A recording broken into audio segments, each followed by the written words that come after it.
Good morning once more and welcome back right here. This is the Afia Morning Show. This beautiful morning right here in the city of Coast, the Enugu state of 42. Obodi in there, man. We're broadcasting live on DSTV 254, Go TV channel 17 and Free TV 748. Catch us live on our social media handles at Afia TV Official across all digital platforms. Or get to our website, www.afiatv.net. Go there and click on live. You can watch whatever we're doing right here and right here. My name is Ojin Wachuku, and it's Ladies Wednesday, but it's obvious that we hijacked the show. I would say the radio crew, yes. Sisi the Rabbi, Sisi Emechebe, is going to be anchoring this show with me this blessed morning. Sisi, good morning. Yeah, good morning, Oji. And I think this is your debut anchoring a show, AM show right here on Afia TV. Yeah, I'm almost tempted to say Pillow Nigerians, Woman Crush Wednesday and everything, but I mean, the testosterone here is too much, too high. Like you're so strong. Oh yeah, definitely. So strong, man. Yes. On a Wednesday. Well, we're going to do justice to this, by the way, and also representing our women somewhat, somehow, and do what we have to do, give you all the stories, all the contents we've curated for you this blessed, lovely morning. And to analyze and give us insights, on all the papers we're going to be reading out or reading out for you this morning, all the contents that made it to the front pages of our news or our dailies this morning, is Dr. Fyneface Dumnamene, Fyneface, all the way from Port Harcourt City, Rivers State. Good morning, Dr. Fyneface. Thank you, Oji, and good morning to you. Nice to be part of the program today. Even if we are marginalizing the women today, there is no gender mainstreaming on the program. Like it's 3 men on sets on Wednesday. Yeah. This is somehow. But then again, it has to be what it has to be, by the way. That's it. So before we get into the papers and analyze all the contents right there, I want to bring this to your thoughts because I saw a clip of one of your warlords, stalwarts. I'm talking about Asari Dokubo making assertions, making a huge utterance. Because I ascertained that, or I heard that Boko Haram somehow they found their place in Rivers State. And in his words, I'll read out. He said, if Boko Haram come Port Harcourt, my business now to kill them as a Muslim, as he wants. This is a very strong warning, to this terrorist group. What do you have to say or make of this assertion or utterance from Asari Dokubo? And also the story, or I don't know how I'm going to put it right.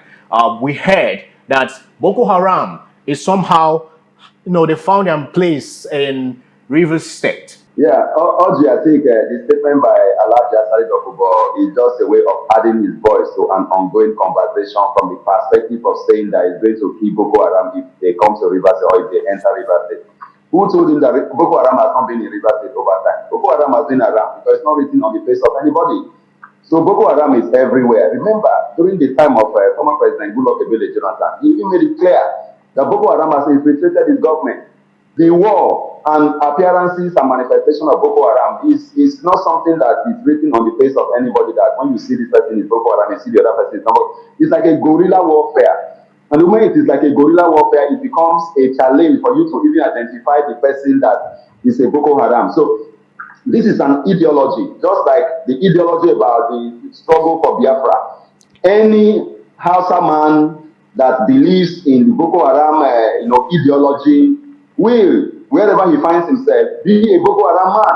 But the moment the person has not attacked does not mean that the person is not a Boko Haram member. And until there is an attack, then you cannot say that this is the foe. And they will even attack and mix up with other people. You won't know who these people are. So that statement and that thing, I think, is just a way of adding his voice. I don't see anything coming out of that. Beyond that, I don't think that he is licensed by the state to fight Boko Haram. I don't think that has happened. If he gets information about Boko Haram anywhere, I think it is his responsibility to report to the authority that I have found people that look like Boko Haram here. The DSS will work on that, then the police and the army will not take charge of the process, because I don't know how he has so much arms that he can even use to fight some of these people, and if those arms are licensed or whatever, or they are illegal. I don't know. But the point here remains that that statement is actually like nothing to really write home about in terms of being happy that he's going to fight Boko Haram. If he wants to fight Boko Haram, we are in one Nigeria. He should apply to the federal government of Nigeria. Then they post him and his team to the northeast, northwest, and north central, where we have Boko Haram manifesting. That way we will know that he has capacity to support. In other areas, we have the civilian JPF that are helping to fight Boko Haram. He can also join them and with the Amama soldiers that he has. And I think we will commend his effort in that direction. Shouldn't wait for them to enter Port Harcourt because they may not manifest there, they know. Okay, go ahead. Okay, Dr. Fyneface, this issue of the Mujahideen Asari Dokubo's assertion is too good to pass by. I just want to, there's an angle I want to come from right now. He has threatened to wipe out, to kill Boko Haram. You've already addressed what should be done. And you know that the ideal and the real are two different things. Now, this kind of brings my mind back to what happened during the Fulani invasion in the time of Usman Dan Fodio. One empire that he could not penetrate was the Kanem Borno Empire. And that's because the Kanem Borno Empire, I think it was Ma Idris Aluma or so, that told him point blank that there's no way he can penetrate that. If this is a Muslim invasion, he is also a Muslim. So the Fulani have no right to invade their territory, that they are also Muslims. So from the standpoint of a Muslim, that is Asari Dokubo, saying that, I know that he has to maybe talk to the federal government to get aid, but sometimes things are not as balanced as they seem. Isn't there some sort of, maybe even if it's a little bit of credibility to what he's saying? Because like you said, Boko Haram have been around for a while. They're everywhere. They're around us. They just are surfacing from time to time. But isn't there a maybe place for us to take him a bit serious and then look into this matter? Because Boko Haram are a menace to every part of Nigerian society. Yeah, if we can decide to take take him seriously in such a way that we can say that his threat will create fear in the minds of those who are preparing to launch attack on River State. River State is the treasure base of the nation. Most Hausa people and most Christians are here making their living. And they know that if there is any attack on any part of River State, that Rivers people will not take it kindly with them, they will go after them because the person speaking was an ex-Niger Delta agitator. And as an agitator, they know that some agitators within the region, they are not tired, but they only retired. And if there is any attack on any part of River State, that the agitators are going to come after them. So the message he has sent out, has sent a signal to them as well that if you attack any part of River State, that the Asari and his team and other people are going to come after you. So from that perspective, I can say that yes, what he has said will create some fears in the minds of those who may want to launch attack on River State because River people will go after them. But lastly, let's look at the legality of him making such assertions in Nigeria. Is it right for him? Is it not illegal for him to make such bold statements, stating apparently he has guns and whatnot? Because for him to make such assertion means that it's something there that is at back of his mind or at his backyard that you could use some ammunition to fight these individuals. Is that not illegal for an individual in Nigeria, knowing fully well that certain type of firearms are not licensed or approved to be used right here? It is of course illegal, Audrey. I think I mentioned part of that in my first analysis because this is a non-state actor, speaking here, a citizen of Nigeria speaking, that is going to tackle Boko Haram. And we all know that Boko Haram are always armed to the teeth. They even have some more sophisticated weapons than even the military that is fighting them. And if that is the case, and an individual comes out to say that it's going to wage war against Boko Haram, it means that they have some weapons that is giving you strength to make some of those comments. And that is to say that the government will need to look into some of those things because already they know that he has this weapon allegedly because he also has a team of people that we call the Amama soldiers, that he has a team of fighters, and those fighters are not fighting without arms. They are armed. I also remember the other time he said he was going to shoot down helicopter that comes around his area, this and that. So all of these are indication that he has arms. And I don't know whether those arms are licensed. But then the point here remains that it is for the security operatives that are looking into all of these things to look into that and then see if that is what is happening is legal or illegal. But the point here remains that for him to make such comments, it means he has arms that he will use to fight Boko Haram if they attack in River State. Okay, that's nice. let's get into the papers right now and also ascertain and get the contents, of our dailies this morning. We'll start from the Punch. Front, center, and bold right here. Kidnapping spree escalates as FG negotiates hostage freedom. 18 mothers, children, other abducted in fresh Kano Kwara raids. KB girls freed. FG defends negotiations with bandits. And this one says YEAC bloc asks courts to nullify PDP convention. Sanwo-Olu presents 4.2 trillion naira 2026 Lagos budget. And CCB plans digital asset declaration to curb corruption. 2027, I will stop rigging, vote buying, Amopiton vows. And lastly, on the Punch, 7-year single term will stabilize governance, attributed to LASU Prof. Moving over to Business Day. CBN tweaks policy to boost private sector lending, retains interest rates at 27% to sustain inflation gains. And this one says Lagos unveils record 4.2 trillion naira budget, lifts spending by 28%. Dangote partners Honeywell International to boost refinery capacity to 1.4 Mbpd. Moving over to the Daily Monitor. Adoptions. Tinubu orders security cordon on Kwara. KB. Niger Forest welcomes freed KB schoolgirls, charges security agents on rescue of others. ADC. No controversy over articles registration attributed to Abdullahi. Ex-VP's defection to ADC to attract political heavyweights, says group. Nigeria recorded 2.06 trillion naira VAT in second quarter of 2025, says NBS. Tukur Mamu sues AGF for designating him as terrorist while standing trial. Again, bandits storm Kwara community, abduct 11 residents. Dangote contracts Honeywell International for major refinery capacity upgrade to 1.4 million BPD. And this one reads, CBN retains monetary policy rates at 27%, keeps CRR at 45% for DMBs. System banks have met CBN's capital requirements, says Cardoso. Retention of lending rates by MPC commendable, says Owaleke. I'm moving over to the leadership. 24 adopted KB schoolgirls rescued in Niger State, attributed to Matawale.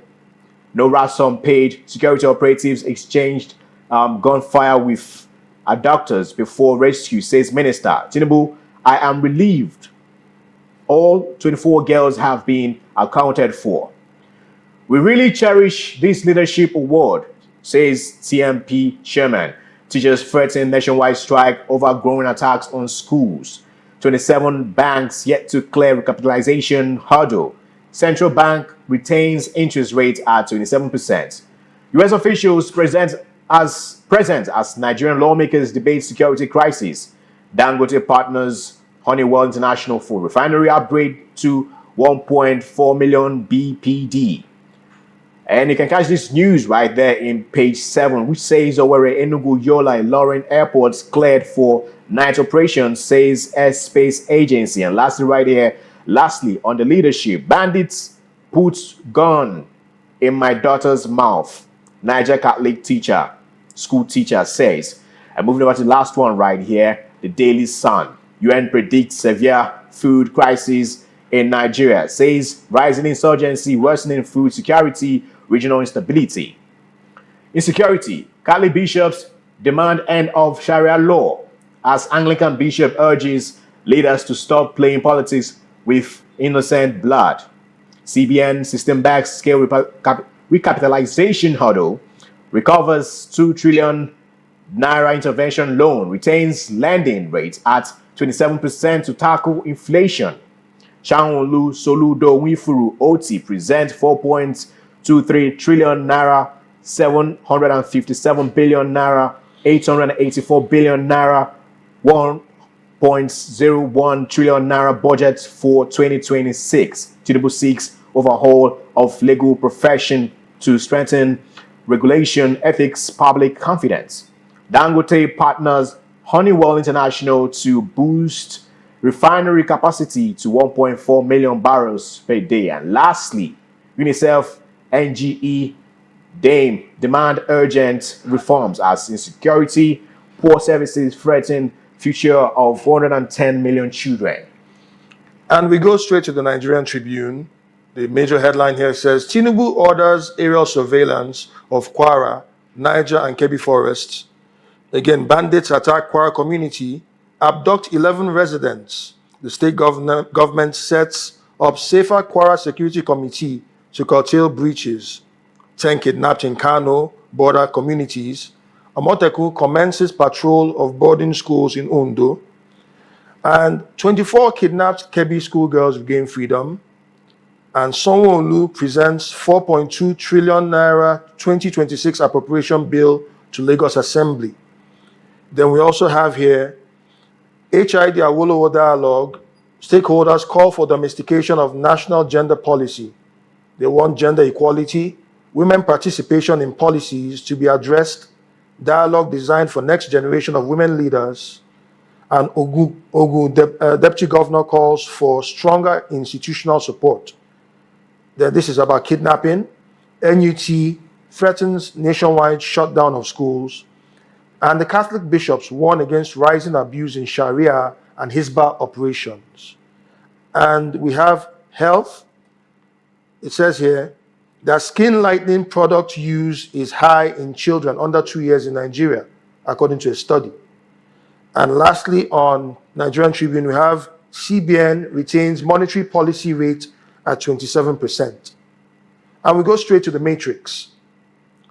The major headline there says, relief as 24 Kebbi schoolgirls regain freedom. I'm relieved that all 24 girls have been accounted for, says Tinubu. Governor Idris says no ransom was paid by the federal government or the state government. And he says that children will be handed over to their parents on Wednesday, being today. Also, he says here that the 2026 budget of shared prosperity, showing pictures of the Lagos State Governor Babajide Sanwo-Olu presenting the 2026 budget estimates to the Lagos State House of Assembly, and he's here in a warm handshake with the Lagos State House of Assembly Speaker, Mudashiru Obasa. Then we have confusion as federal government denies banning open grazing. Will unveil planned transition to modern ranching systems soon. Tinubu orders total security cordon on forests in Kwara, Niger, and Kebbi. And Dangote engages Honeywell International for major refinery capacity expansion. We also have here Cardoso stating why we retain interest rate at 27%. And the Chinese government pledges support for Nigeria's port modernization automation project. And Sanwo-Olu unveils 4.2 trillion naira 2026 budget. Then we have a sports headline here. The UCL roundup, Chelsea Football Club thrash Barcelona as Manchester City lose at Etihad Stadium. You have to add that. If I don't add that, who else will? Well, then we have some additional headlines there. Shetima returns to Abuja after the G20, AU, and EU summits. And my time will come. Portable fire shots at Olamide. We go to the Vanguard. Tinubu, concerning the abductions, Tinubu orders 24-hour aerial surveillance on Kwara, Kebbi, and Niger forests. Then Sanwo-Olu presents 4.237 trillion naira budget for 2026. Then the Catholic bishops say that Nigeria's high-level insecurity is worrisome. Still on insecurity, the representatives protest rising attacks. And then we have here task systems concerning the CBN retaining the monetary policy rate at 27%. Task systems, Nigeria tech firm celebrated in the United States of America with Microsoft Best Partner Award. And Dangote Honeywell partner to raise refinery capacity to 1.4 MBPD. And then we go finally to Daily Trust. Okay, Daily Trust, it says 24 Kebbi schoolgirls rescued. Then 8 days after, PDP secretariat remains shut as factions head to court. Again, Daily Trust bags Dame Best Designed Newspaper Award. MPC retention of interest rates should boost lending to MSMEs, experts say. Kaduna attack, Mamu receives 50 million naira from ransom fund, according to the DSS. Then we have here, okay, OPE bags double awards for organizational excellence. Congratulations to them. And then we go finally to The Guardian. Insecurity triggers rare APC dissent in representatives amid fresh Kwara and counterattacks. Then Sani warns northern leaders against playing politics with insecurity. The federal government denies banning open grazing, confirms transition to ranching. The federal government unveils online classes for schools, over 1.2 million teacher shortage. Sanwo-Olu promises shared prosperity with 4.23 trillion naira 2026 budget. And then the CBN holds interest rate at 27% as 16 banks meet recapitalization target. Then we also have here rising insecurity may push 35 million Nigerians into severe hunger in 2026. This is a warning from the United Nations. INEC vows crackdown on election rigging. Wike orders comprehensive security reinforcement across Abuja. And finally, Dangote partners Honeywell International on refinery expansion, 1.4 MBPBD 2028 target. Okay, thank you, Cece, for all that. And over to you, Dr. Fyneface. Definitely, we know we're going to start this conversation. Let's start with the state of the nation and the spates, we've been experiencing lately, right? Kidnaps here and there and all that, abducting of large individuals. They always want them in numbers, right? Daily Trust, 24 KB schoolgirls rescued. Great feat. But there's a question that's been begging an answer, to be answered, by the way. What literally transpired between the security agencies, security outfits of Nigeria, the Nigerian government, and these abductors, these bandits? What transpired? Freely, they gave the girls.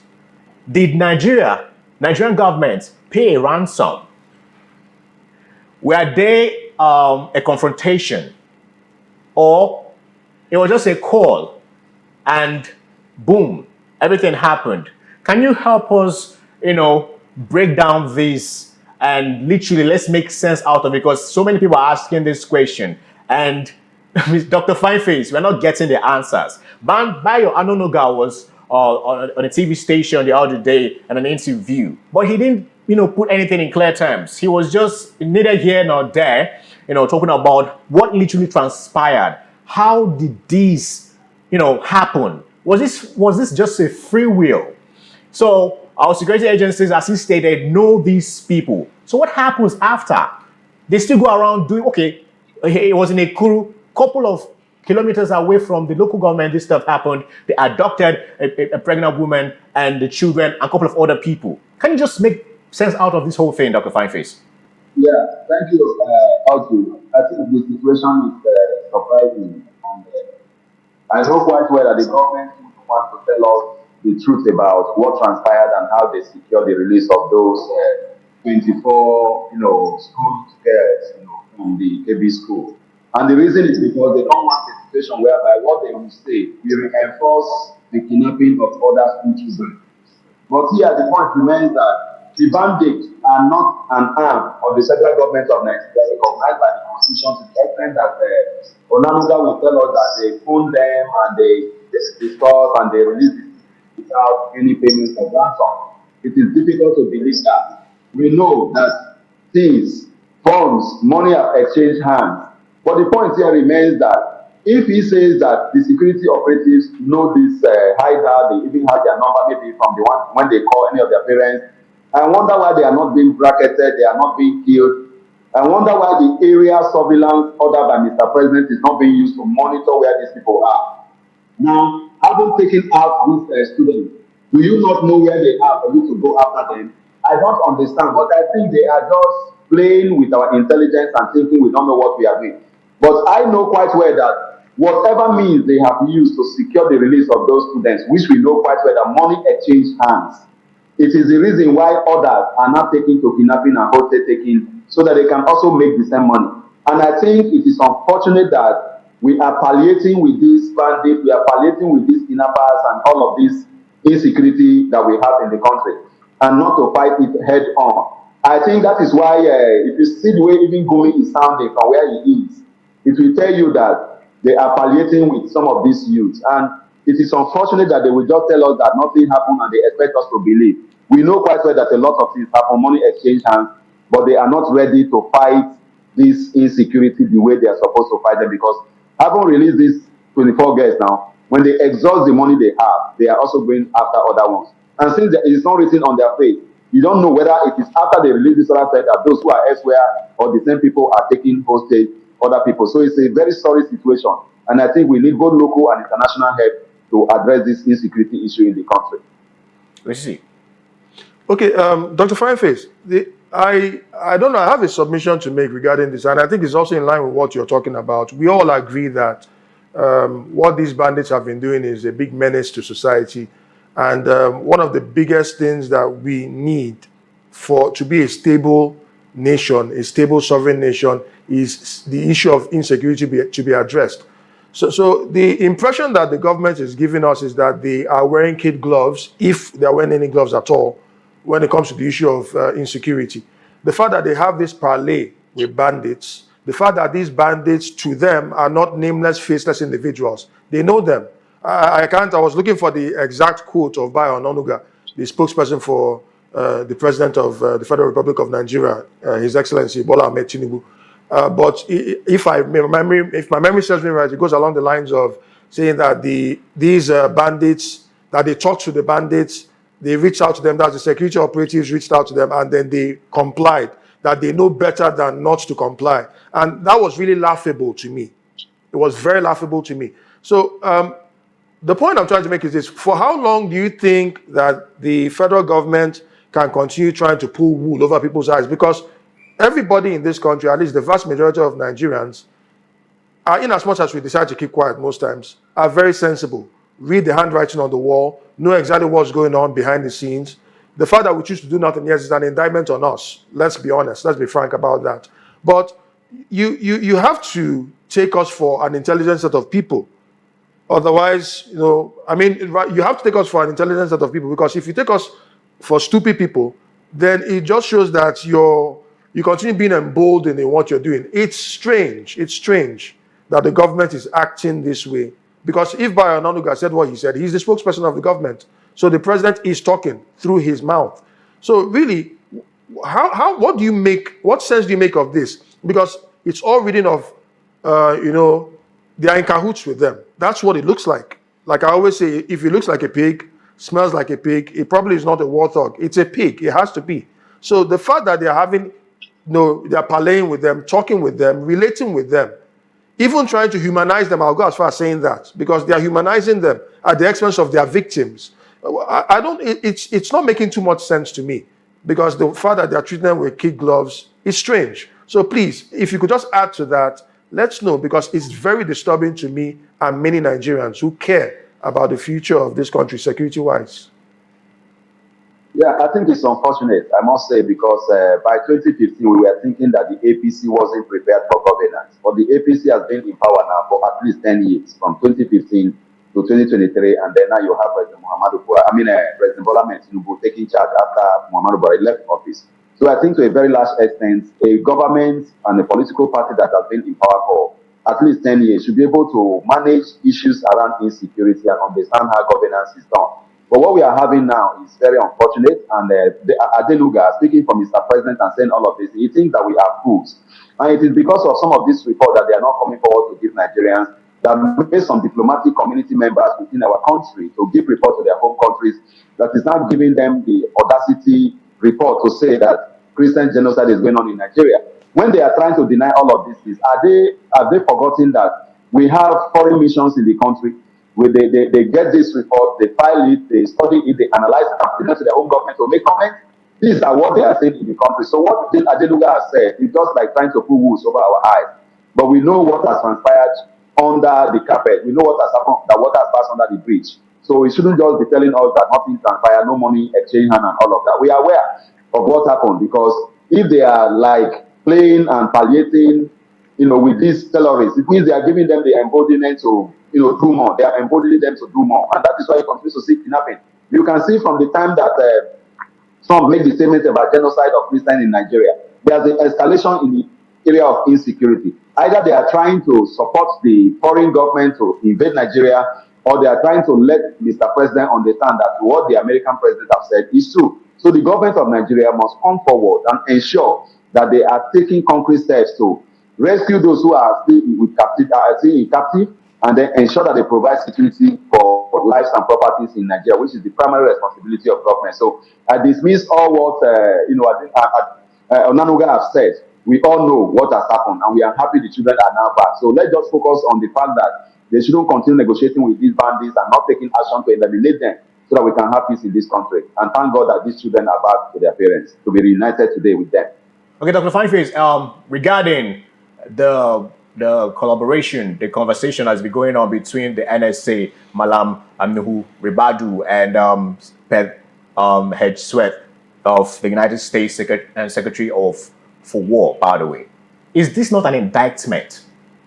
Knowing fully well, having a conversation on how they could come aid Nigerians to, with a lot of intelligence and even armory to fight these bandits. But there was a clear case of a release of abducted kids, schoolgirls. But nothing transpired that could tell that, yes, these guys were confronted. It was just a mere, we had a conversation, we called them, we know where they are, and they know fully well not to fight the Nigerian government.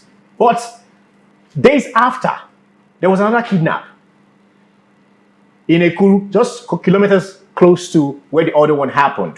There was another one in Niger and some other places up north. What could these be telling the American government, who our government are liaising with right now to, have a collaboration in fighting these said individuals, bandits, terrorists? Is this not an indictment, Dr. Fyneface? It is, of course, an indictment, but they wouldn't want to believe that it is an indictment. They will try to, package the whole thing and sugarcoat it and try to pull wool over the eyes of the American government and international community. But we all know what is happening. Now, if you look at what they are doing, you will see that the Nigerian government is only prepared to play reactionary role whenever kidnapping happens. They just wait, let it happen, and then they react, do everything, do press conference, mobilize, give order, this and that is all. What do they do to try to mitigate and nip this in the bud by being proactive? We don't have that. So I think the partnership that the U.S. is trying to work with them to achieve is to make sure that they are proactive to protect lives and properties by identifying where these bandits are, where these criminals are, and then sharing information with the Nigerian authority for them to be taken out. But the point here is that the way the government is dealing with these bandits with kid gloves, even when intelligence is shared with them, they are not going to use it. You get the report that before the kidnapping of the 25 KB school girls, that DSS shared the intelligence with them that this was going to happen. Nothing happened. We also heard that the military detachment that was there also moved out of the place before the stuff happened. Yeah. So they know these people, and sometimes I don't understand whether they are working with them to get these things happen, and then when ransom is paid, they can allegedly share it. I don't know whether that is what they are doing. Otherwise, the little local intelligence that was needed to stop that from happening was shared by the DSS. And then what happened and who mobilized out the military detachment that was there? Like they said, investigation is on. We have not seen the report of any investigation in this country, and I don't think anything is going to come out of that process. But I think that by the time the U.S. engages with them, and then they share intelligence and they don't carry out the intelligence and directive and something happens and goes wrong, the US is going to pull out. And then they allow them to do what they want to do. And then when it happens, Nigeria can be overrun and we all go our separate ways. Okay, let's deviate a bit though. But first, before we deviate, I want to ask you a question. Which do you prefer? The US government providing those intelligence and the arms that we need to fight these individuals, these bandits, these terrorists, or you prefer them, the boots on ground in Nigeria? I think I prefer them to use the intelligence, give Nigeria all the support that Nigeria needs to be able to fight this and work in Nigeria, partner with us. Other countries like Israel should also follow suit. Other countries of the world, Iran, Iraq should follow suit, support Nigeria financially, intelligence, military training, and all of that to work this war, because if it happens to them, sometimes Nigeria also make contributions to that direction. Having their boots on the ground in Nigeria will seem as if they have violated Nigeria's territorial integrity or international law by just coming in straight. But that thing that if they can support Nigeria through whatever way possible, it will be nice. And if that fails, then they can bring their boots and come into Nigeria and fight on the ground. But are you not concerned about the compromised security outfit we have in Nigeria already? That's the reason why I asked that question.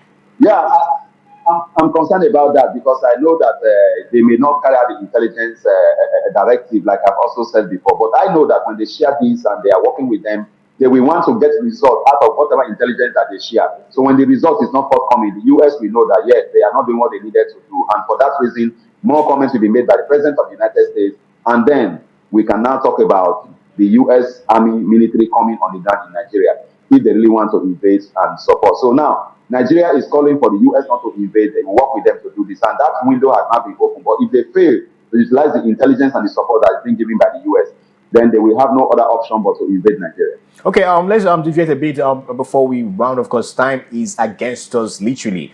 The Punch, this one says 2027, I will stop rigging, vote buying, Amopiton vows. Yet again, he's been very vocal about, he's been vocal since he attained the chairman of INEC, Professor Joash Amopiton. But let's do a litmus test of what happened in Anambra State. Let's start from there because I think that was his first test. Regarding the elections, that governorship election in Anambra State that happened just a couple of weeks ago. And Dr. Fyneface, what would you say, all these assertions, all these proclamations he's been making since he attained that position, chairman of INEC, do you think that there is, hope somewhere in all these statements he's been making thus far? I think the professor is overrating himself and is talking more than we expected him to talk. He should sit down and settle down to work. He needs to study the system and understand the system before he starts talking. We want to see him perform, not to just be talking. What is he talking about? Stopping vote buying.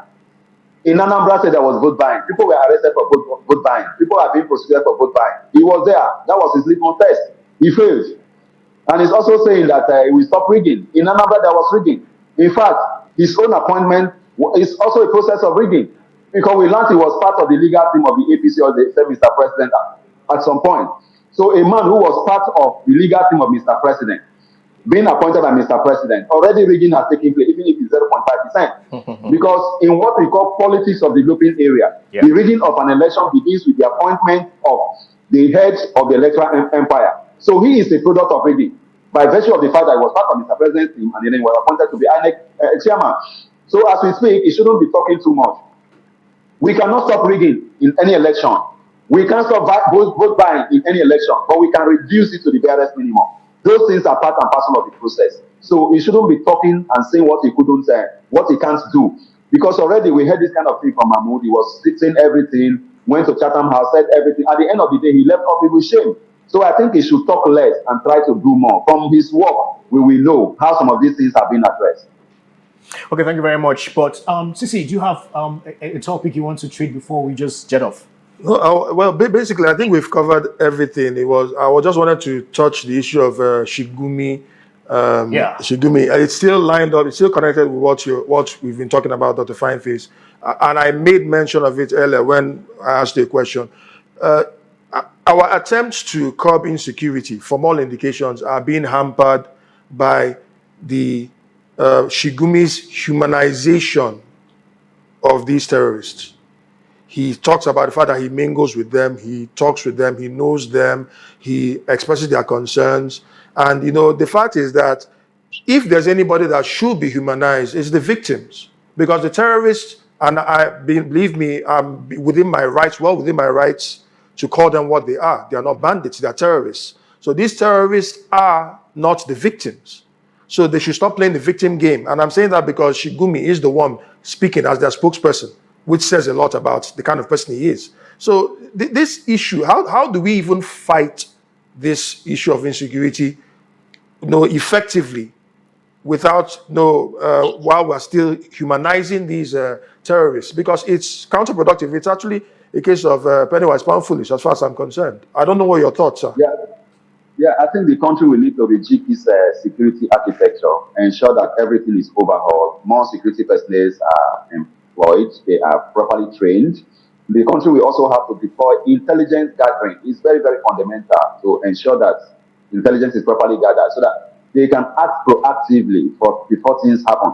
Now, we also have, I think, days back, the launching of the National Counter-Terrorism Plan also, developed by the Office of the National Security Advisor and then launched by the Senate, So all of these, if they are able to put them together, I think the problem we have in Nigeria is not the laws or strategies, but ability to have officers that are not corrupt, officers that don't compromise, to be able to face this issue of insecurity head on. And I know the reason why this insecurity is seeming not to go out is because a lot of people are benefiting from it. That is the oil company or some people who are within the corridor of power and within at the theater of war against this insecurity. So they are making money from it. That's why they don't want it to stop. Don't also be surprised that those who are manufacturing the bullets, the guns, servicing and bringing all of those technologies may also be sponsoring this insecurity so that they can sell their market. So it's a complex process that the country must face head on if they are already prepared to carry out their constitutional responsibility of protecting lives and property in Nigeria. So I think they need to do more.